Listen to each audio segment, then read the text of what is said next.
aware of the examples of crosswalks and cross rides and the things that you have instituted in the city of Ottawa. And what the role of the representative Would be. Okay. And then if you could that's why we wanted to hear today. You've given us a little bit of a sense of that.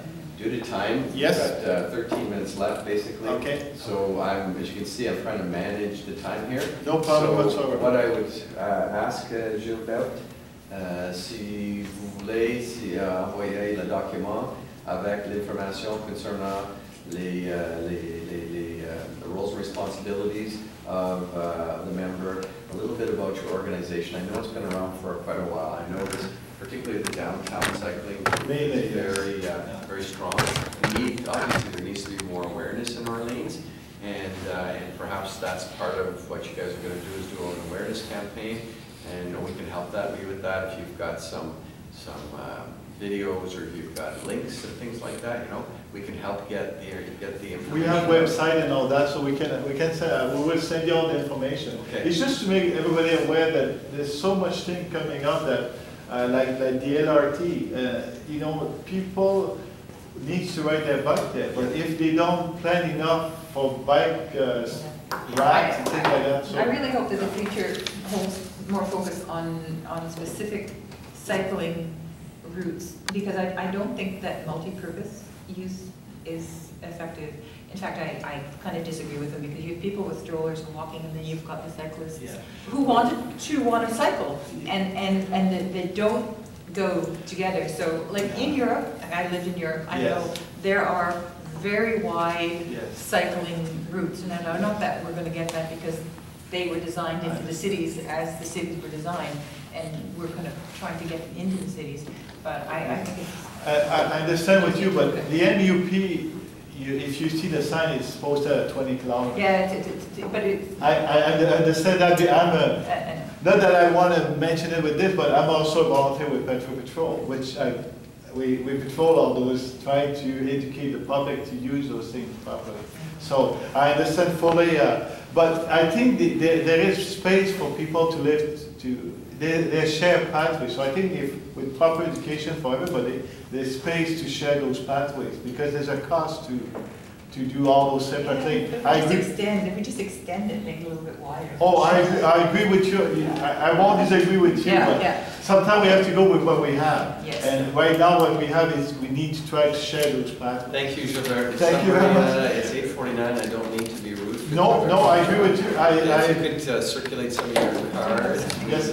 Sorry, they just printed on my printer there. Thank you. And also another thing that I brought is nothing to do with but it's called bikemap.org. Oh, that's for people that you can report anything about bicycle, that an accident or a near miss or whatever, you can report it right on their site. Okay? Excellent. Maybe we can be in touch a little bit further on email or no problem at all. by telephone, and maybe we can separately on this.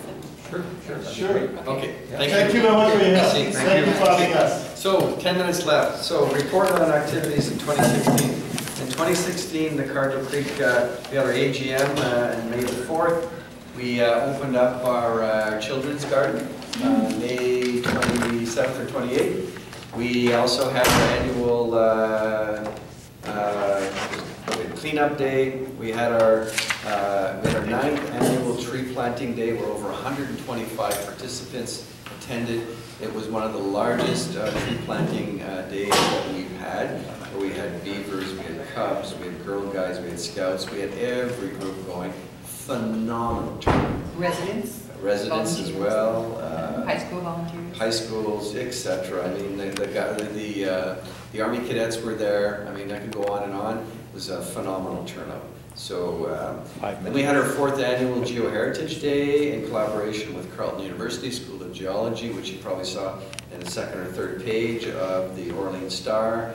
We had despite the weather, we had about, I don't know, 60 to 80 predominantly kids that came out that wanted to find out, kids and their parents who live in the area who wanted to find out about, what this little jewel in their own backyard. We'll do it again next year. We did it with CIBC. I want to thank CIBC for providing the coffee, the hot chocolate, and Timbits. So thank you. So that was, those were the 4 main activities that we had in 2016 up till now. Going forward, you'll see that we've handed out this beautiful bilingual flyer. It's 2017 calendar events. Celebrate Canada's 150th in your community. Célébrer le 105e anniversaire du Canada dans votre communautaire. So list all our upcoming activities. I'm not going to go into it in detail. I'm just going to highlight one. So normally we have the Cardinal Creek Hockey Day, but I guess our reputation has been following us, and all the other community associations got scared away. So this year we weren't able to find a team to compete against us. Well, when you have about 80 to 120 people come out and then about 500 participants, when you have normal weather, then I can understand that. So we're going to have a Cardinal Creek Winter Family Fun Day with skating, hot chocolate, music, and other events on February the 18th. I believe that's a Saturday from 1 to 3 p.m. So that's the event I wanted to highlight that would be coming up. The other one is Canada's 150th birthday. So we are going to be assisting the Kiwanis at Petrie Island in celebrating our 150th birthday. And we are asking for volunteers. And we are asking for community volunteers to come out and to help. So anybody who'd like to help, please send your information to us. 2 minutes left. Okay, so a couple other quick things I wanted to know. We're looking for rink attendants for Cardinal Creek Rugby Dreams. So they're 16 years of age. It's a paid part-time gig. 1 or 2 nights, 1 night a week, and sometimes 1 Saturday or Sunday for 2 months. One other point I just wanted to raise is we were approached by the Federation of Citizens Association of Ottawa. They want to have a meeting in February 27th at Cardinal Creek. Dates to be confirmed, but we said yes. And in closing, our next meeting is going to be held on May 4th, 2017. It'll be our annual general meeting, at which time the final plans, Park 18A, will be presented. And that's it. Wow.